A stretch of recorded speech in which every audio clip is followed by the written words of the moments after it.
I'm Jenna. And I'm Mark. Thank you guys so much for joining us for another episode of Cincinnati Zoo Tales.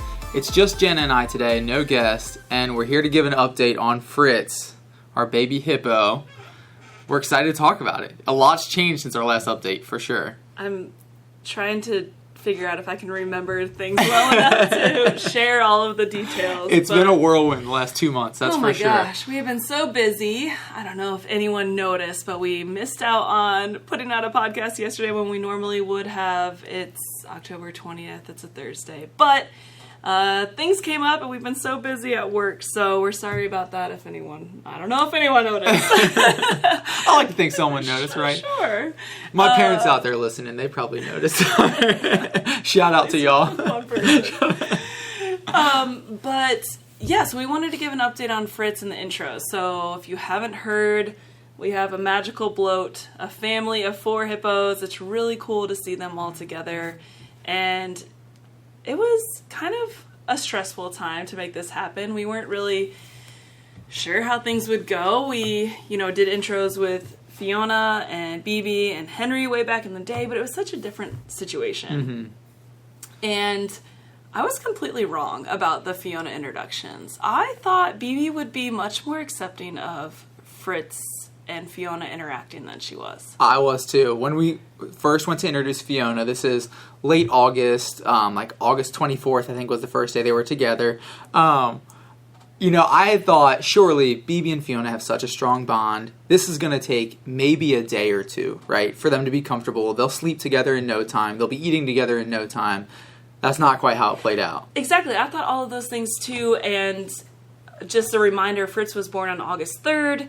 Typically, the mothers will kind of isolate themselves a few days leading up to birth, and then for the next week or two, kind of stay on the outer edges of the bloat or the pod of hippos they're living nearby or with. So we did the same thing. We were kind of following BB's lead. We kept her separate for about 2 weeks, and then started doing the nose-to-nose interactions and allowing Fiona and Fritz to interact through gates if they wanted to. But so it was about 20 days before they were actually sharing the same space. So we were playing it safe and took it slow, but I thought, for sure, this is what they would do in the wild. Fiona would be sleeping with them in no time. And that didn't happen. Not at all. Not at all. And I think Fiona was definitely taken aback by it all because, this is our princess. This girl's never been disciplined. She's never been mistreated once. So once she actually got disciplined a couple of times by BB, I don't think she knew how to quite react, honestly. Yeah, I mean, she wasn't expecting it maybe, or I get what you're saying, she didn't know how to react, but she did all the right things though. She gave BB the space, she didn't try and push it, she just hung out on the other end of the pool, and she got her first scratch that everyone was very upset about. And we saw all of the right things happening. They were just slower and different than we expected, I guess,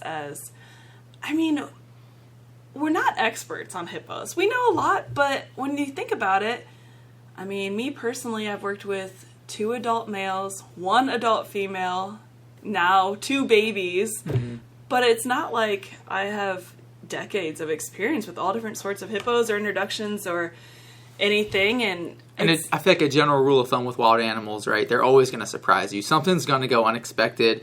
They don't behave like our dogs and cats at home. You can't predict everything, and we were definitely wrong in this case. You did mention really quick, I want to touch on it. You did mention Fiona got her first scratch.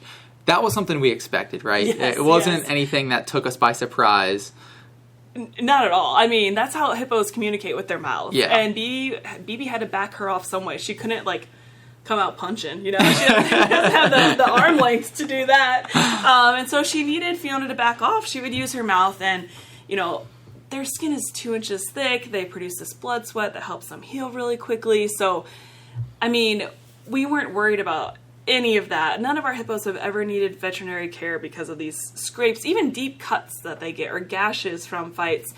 So Fiona was perfectly fine. Her ego may have been a little bruised. Her ego was bruised. Mine was, and I was like, no, they'll be best friends. And I think eventually they will be. And in the grand scheme of things, now they're getting along fantastically, and we'll get into that. But overall, I think Fritz and Fiona will be buddies, but I just kind of thought it would be sooner than it was. Took a little longer, yeah. So by the time BB was finally comfortable with Fiona being near Fritz, Fiona had learned her lesson and was like, I'm not allowed to be near Fritz. So she was like not putting herself in harm's way enough to realize that BB would have been okay with her coming closer.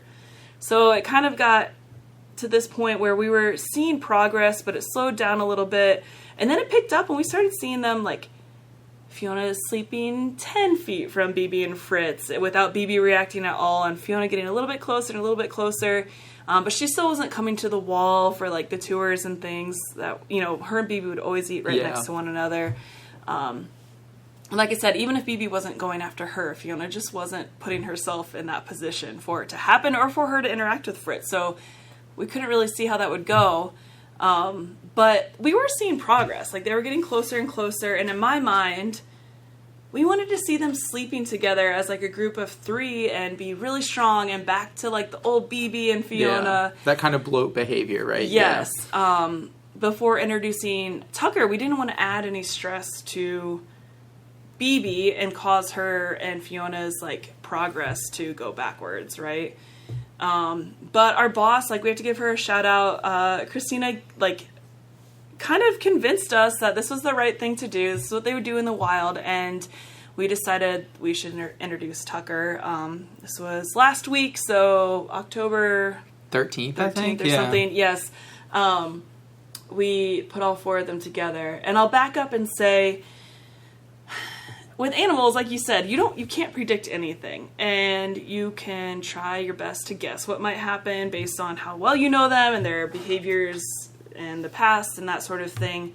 But at the zoo, we recently have come up with new ways to assess risk. Mm-hmm. So as a team, 2 different times we had meetings and went through a tool, and we call it our risk assessment tool. And there's just inherent risk in this job in so many ways. Sure. With the animals, with us working with the animals, like, there's danger in different ways. So we have to be willing to take some risk, but it doesn't mean it's not scary. Yeah, it is. In our minds, we're like, the bigger Fritz is, definitely the less scary this will be. We don't want anything to happen to him. And we never thought Tucker would go after Fritz. We just thought there was a chance that BB would be so protective that she would go after Tucker. And, of course, he can handle a few scratches, and he's fine with it. He comes to BB no matter what. He's like, I'll hang out with you. I know you might beat me up a little bit, but I want to be here. But we were worried about Fritz potentially getting in the way of one of those fights. Just kind of getting caught up in the melee. I mean, these are massive animals. BB's, 3,500 pounds right now. Tucker kind of fluctuates, but he's usually around 4,300, somewhere in there. So these are giant animals moving surprisingly quickly when they get into a fight. They don't look like it, but when they do, they can move really quickly and react really quickly. And we were just kind of worried, like, Fritz would kind of get caught in the middle of that, right? Well, especially because he's basically like Velcro to BB. But it has changed. Like, I do think waiting a certain amount of time was the right thing to do because Fritz has started to become more independent. Definitely. And that was also causing, like, interactions with Fiona. Like, even if Fiona didn't want it, hopefully you guys have seen some of the most adorable videos of Fritz chasing Fiona. He just wanted to get close to her, and then she would get nervous, and she'd start running, and he'd be like, oh, we're running. And then he'd run after her. And then at the beginning, BB would be, like, really close behind. But as the days went on, BB would just, like, keep eating. And Fritz and Fiona would be in the pool. She'd just keep an eye from afar, yeah. Like, and then eventually she'd, like, wander down there. Initially a helicopter parent, like, just slowly giving him more and more space. Like, I'm exhausted. This kid is bigger now. He's fine. He can fend for himself for a little bit. But so we were worried that if Fritz was just, like, connected to BB's hip, that if she were focused on, you know, pushing Tucker off or something and Fritz was in the way, that he could get hurt accidentally. So we were hesitant, but we weighed all the risks, and, you know, weather has a lot to do with it. It's tough in Cincinnati. We wanted it to be consistent enough that we could do these intros, like, on a daily basis without having weeks, like, between. Yeah, before winter really comes with the cold weather, And we want them to be able to share space together. If they have less time outside, we want them to be able to get along better inside and that sort of thing. So, and it is important to say, we did want these intros to take place outside. Yes. Our indoor space is not quite as spacious. It's not quite as open as the outdoor space is. It was important for us to do these intros outside, which kind of put us up against the wall with the weather, like you mentioned. But yeah, great point. It was like now or next March, April. Yeah. And so, we were playing it safe and leaning towards next spring, a lot of us. But like I said, we went through this risk assessment tool and determined the odds of Fritz really getting hurt are probably very small. We assumed the odds of Tucker coming out with new battle wounds were very high, but it's been surprisingly mellow and it's exceeded all of my expectations of how well the four of them are getting along. Yeah, me too. And like you said, we'll have to give a shout out to our boss, Christina, who kind of gently gave us kind of a nudge in the right direction. I think she could sense our hesitancy with all of it, but she kind of was able to kind of logically talk us through all of it. We have some irrational fears. We're a little bit protective over these animals. Course, maybe we don't want to take a risk that we probably should take, and we probably needed a nudge in the right direction. And it's gone amazingly smooth, way smoother than I anticipated. Yeah, and one of those reasons being, I think I don't know much about this. Like I said, we're still learning every day, but BB in the past has always shown signs of her being an estrus, her cycling, and that's how I recognize that, wait, I haven't seen her cycling, she could be pregnant way back in December. The last time we saw any of these behaviors that BB does was November 2021. So we haven't seen her do these to this day yet until we did intros with Tucker. So even that morning we weren't saying anything before we put her outside. And what are some of these behaviors you look for when you see her cycling? Yeah, so it's basically BB does, I call it huffing, blowing out of her nose. I don't know how to explain it, but she becomes kind of lethargic. She just lays there and is what it sounds like. And it comes out of her nose. It's very distinct because, I'm sure the public has seen kind of some of her vocalizations on exhibit sometimes, but this is a very different, distinct huff. It's not her normal kind of bellow or anything like that. It is very different. And it can last for an hour at a time sometimes. And she'll be less willing to get up for food, where usually she'll just follow us around if she knows we have food, that sort of thing. And then the really obvious indicator other than the huffing is she becomes submissive to Fiona and of course now Tucker too, which makes sense for a breeding situation. To keep them from fighting, a female needs to feel submissive, willing to be submissive to this bull male. But she'll let Fiona bite her tail. And so people have probably seen Fiona just going after and gnawing on her tail and BB not responding in any way. And they usually are in estrus for about 1 to 3 days. So you might have seen that in the past where BB's just letting Fiona go to town on her tail. I don't know why Fiona wants to do that, but it sounds like the females BB lived with at St. Louis would also do that. And so it's really obvious to us, and we haven't seen that since she got pregnant and now with Fritz being around. But when we put her out with Tucker that day, we had some strategies, right? So we put out hay in specific parts of the yard to spread them out, and keep them in the places where there usually is less fighting.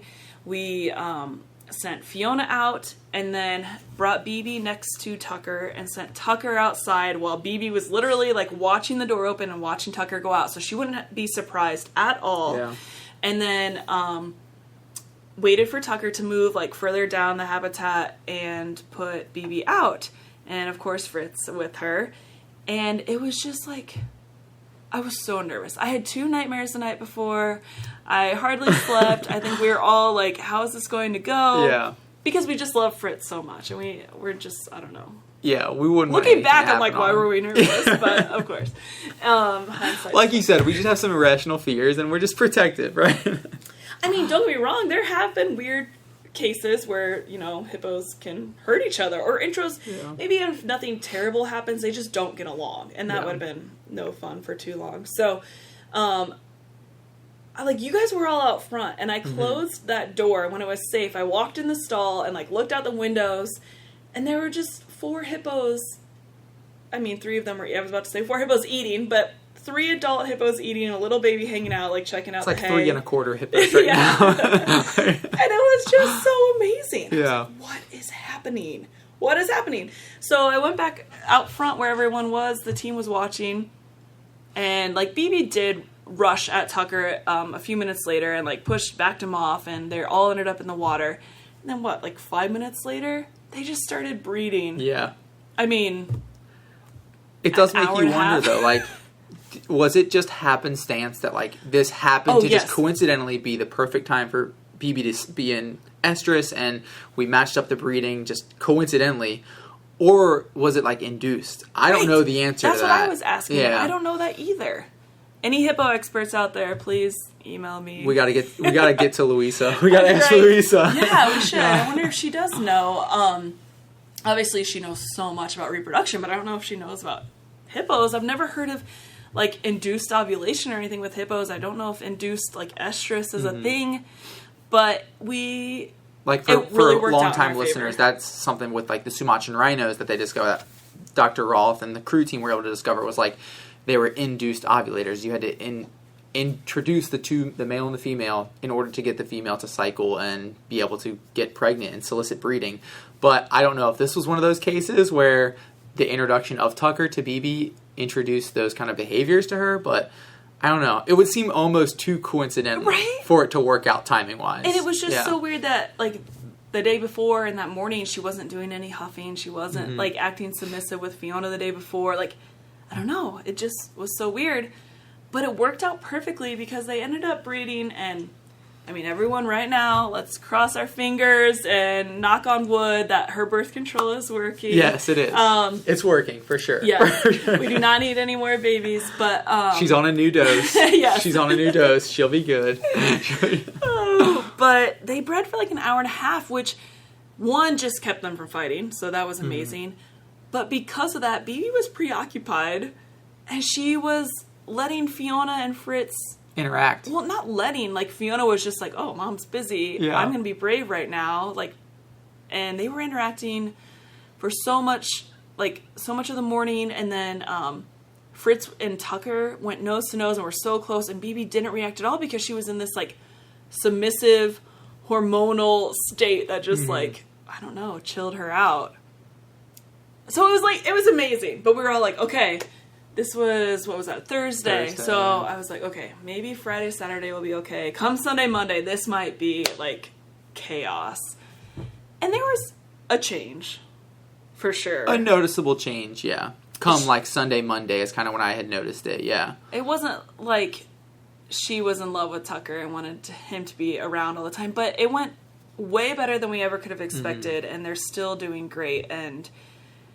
he has a few new scrapes. Yeah, she's definitely keeping an eye on him a little bit more. He's got a few new scrapes from them kind of going mouth to mouth a little bit, and her just making sure that he understands the boundaries and understands how he can and cannot interact with Fritz.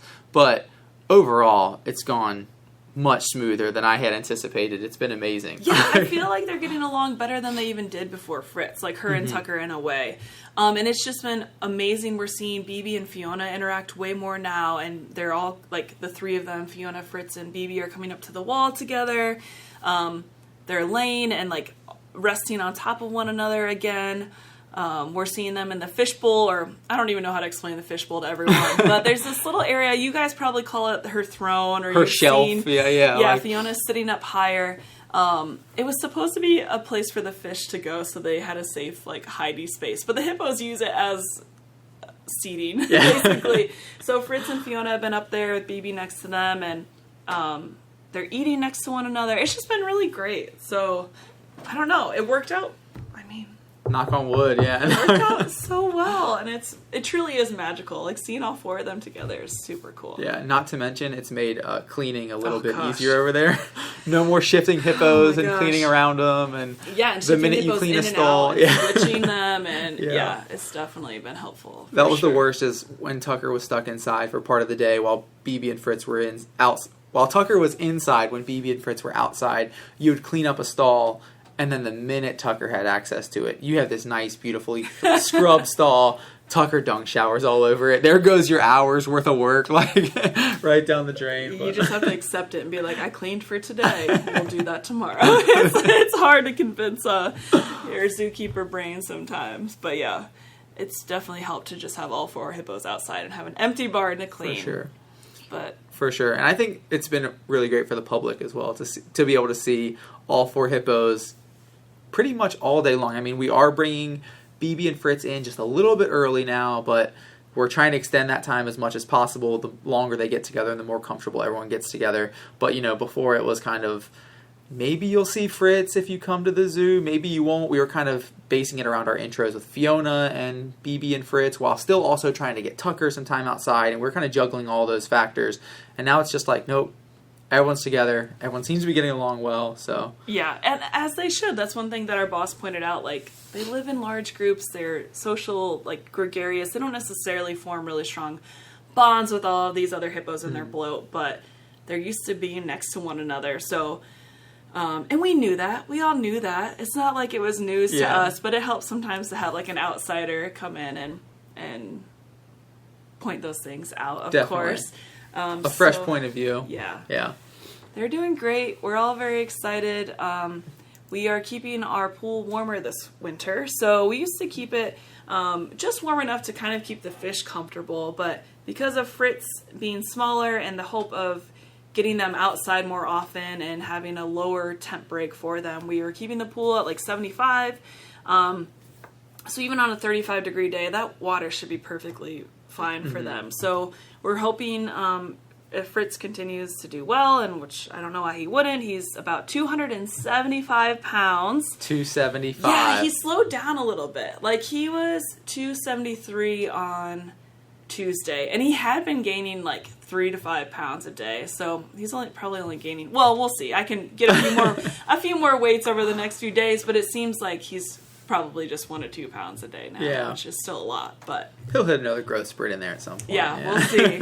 But so anyways, he can handle these colder temperatures, it seems like. So we're hoping if it's 40 degrees, you should be able to see all 4 hippos out. If it's 35 and sunny, and we know the temperature is only going to rise, you might see him out even at like chillier, 35 and sunny.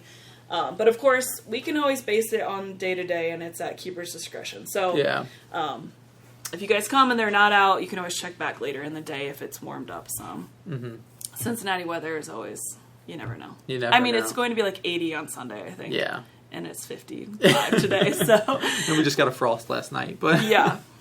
But it's been fun, though. I mean, he's been nonstop active outside in that exhibit. With all 4 of them out, he's chasing Fiona. He's kind of like instigating some nose-to-nose interactions with Tucker. Like, I feel like Tucker gets a little bit nervous because you'll see him back up, like, oh no, is BB going to come after me? And Fritz will just give him a little boop on the nose and then continue on his way. Yeah, I saw something really positive the other day, though. Usually if BB would be swimming by, following Fritz, or, like, leading, and they're going by Tucker, Tucker will either back up really fast or, like, maybe potentially try and, like, mouth one of them or something. And he just let her swim by. Her and Fritz just walked right by, and there was no reaction from BB towards Tucker or Tucker towards either of them. So that was cool to see. And there have been a lot of behaviors going on. I was asked a good question. What do we do if something would go wrong?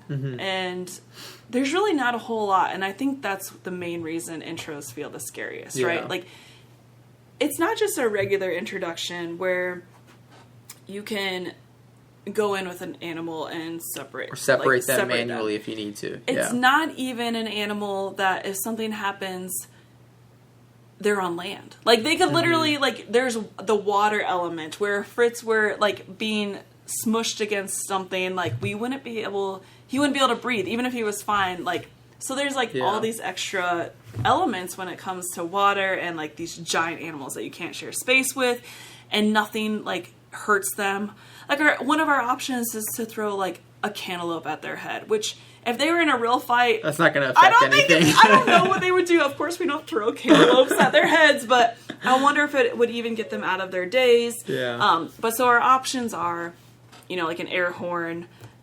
something to kind of spook them, maybe get their attention. Just like break up a fight to allow one to catch their breath or something if necessary.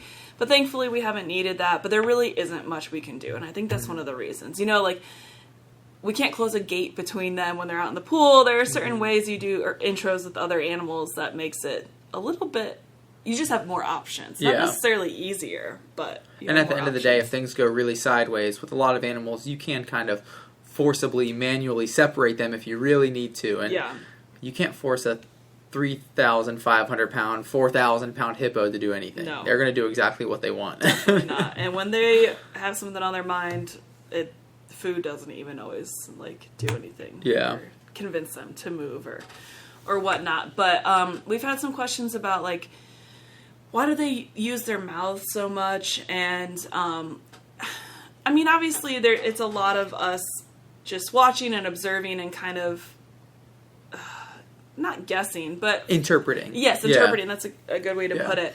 But basically, if you think about it, hippos don't have hands.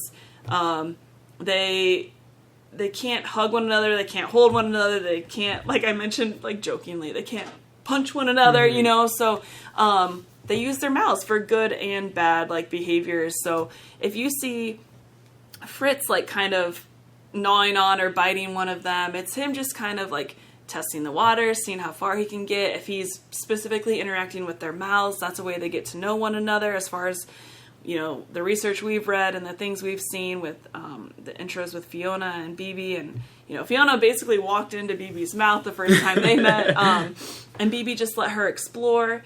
And, you know, of course, if they're uncomfortable, their mouth is away, you know, they can just open their mouth and look as big as possible, and that's what males will do to, you know, try and show you how big they are, and they don't have to touch anything or any other hippos, or they can literally throw their heads at one another with their mouths wide open, and we call that sparring, or they can actually bite, of course. So it depends on the situation, but it's kind of like us with our hands, right? Like when you meet someone, you give them a handshake. Exactly. When you're mad at someone, you slap them, you punch them. Like, well, obviously, we don't promote violence. We don't promote violence. We don't slap people.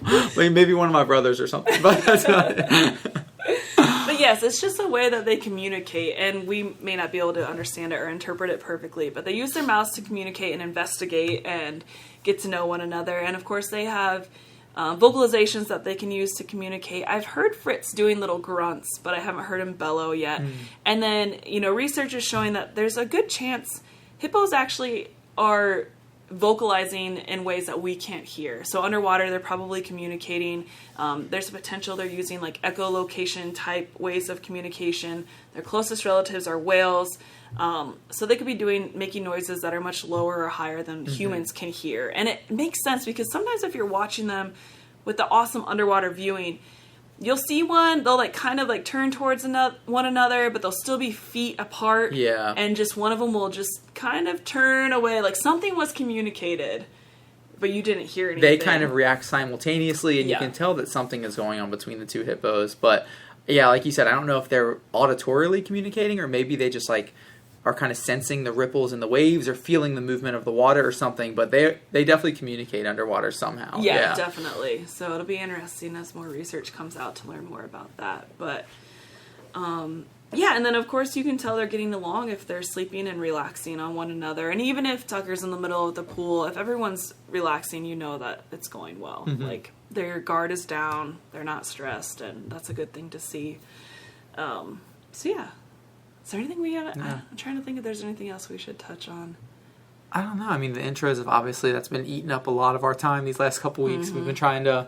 Observation time is as important as ever during introduction. So we've spent a lot of times watching, trying to pick up on these behavioral cues, these auditory cues, non-auditory cues, and it's been stressful and nerve-wracking at times, but extremely rewarding at other times. Yeah, definitely. And that's one of the reasons we had the stanchions up. It's so that we can have a view. So sometimes we're checking from the cameras, and if there are people smashed against the glass, we can't see from the camera view at all. And then also if we come out front and we just want to watch them and see how things are going, that's the only way we can learn. That's the only way we can observe. So we have the stanchions up, and I think sometimes it actually gives the public a better view. Like, I don't know how it works, but there's just more space for people to see kind of.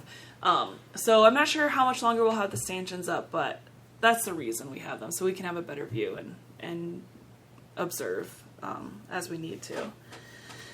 But, yeah, Fritz is almost 275 pounds. He's, 2.5 months old? Yeah. It feels like he's way older than that sometimes. It's only been 2.5 months, Jenna. It's been a while, 2.5 months, but that's all it's been. Oh, man. Oh, man. Well, yeah, I think that's all. Yeah. We'll keep up with another couple updates as we're going on. I'm sure people are going to hear about Fritz. Once we get into wintertime, they're not out as often. People are going to want updates. So we'll try and be cognizant of that and get at least another show out at some point with Fritz updates, maybe this winter sometime. But, yeah, or maybe we can do one of our Instagram questions and people can send them in. Or that'd be a good idea too, yeah. Answer them. But do you have anything else for this episode? Do you have a what can I do? I do. Yeah? So this one is really timely. It's October and people, well, it's fall. So leaves are starting to fall. And one of my big things that I really like to share with people that may not know is the fact that there's absolutely no reason to rake your leaves. So if you don't want to because you're lazy, I don't know if that's the right word to use, don't feel bad. You're actually doing good for the environment. So there's a website that's called Leave Leaves Alone. And so if you guys want to check it out, it's leaveleavesalone.org. But it can explain better than I can in just a few minutes all the reasons and the things that benefit from leaving your leaves. But if you live somewhere where you have your yard covered in leaves, you can just leave them alone because they help animals, they help insects, they actually can help if you do it properly, or if you want to, you can mulch them or kind of like cut them up. It'll actually biodegrade and help your soil and your grass come back greener the next year. But it provides cover for so many animals. Like, if you think about it, salamanders, caterpillars, all sorts of insects, they're overwintering and they use that leaf litter to keep them warm. And sometimes eggs are laid on those leaves. So I just think it's really smart to leave them and you can save some of your energy. But if you're someone who's like, no, I need these picked up, I can't stand them, you have some options. So you can always just like blow them or rake them into a corner and just leave that pile in one space so the rest of the yard can be all everything else is clean, grassy just one or whatever you prefer. But that way animals can still like overwinter in it, and it can compost on its own. You can just mulch it and then put it around like tree trunks where the leaves are actually falling from, and it'll help give those trees nutrients as they decompose.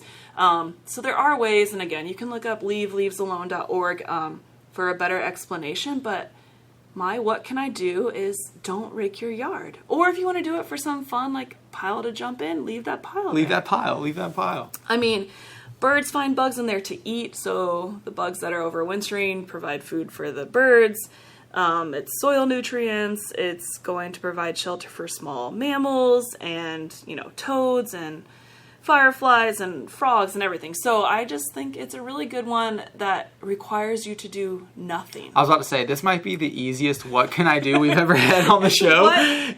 What should I not do? Yes. Not only do you not have to do something extra, you don't have to do something that's probably on your chore list. Right. Like, we're telling you to take this chore off your list. Exactly. Just don't do it. It'll benefit so many living beings, Yeah. and it can benefit your yard. So, helps the soil out. You get greener grass the next year because of it. Yeah. Yep. I love it. Yeah. Leave the leaves alone. Hope everyone has a fantastic fall. It's my favorite time of year. I know. It's been really cold in the morning. But I like the 50, 60 I'll say, you're a degrees. Halloween person, though. This is your I'm favorite so time, excited. yeah. Yes. October's your favorite month. It is.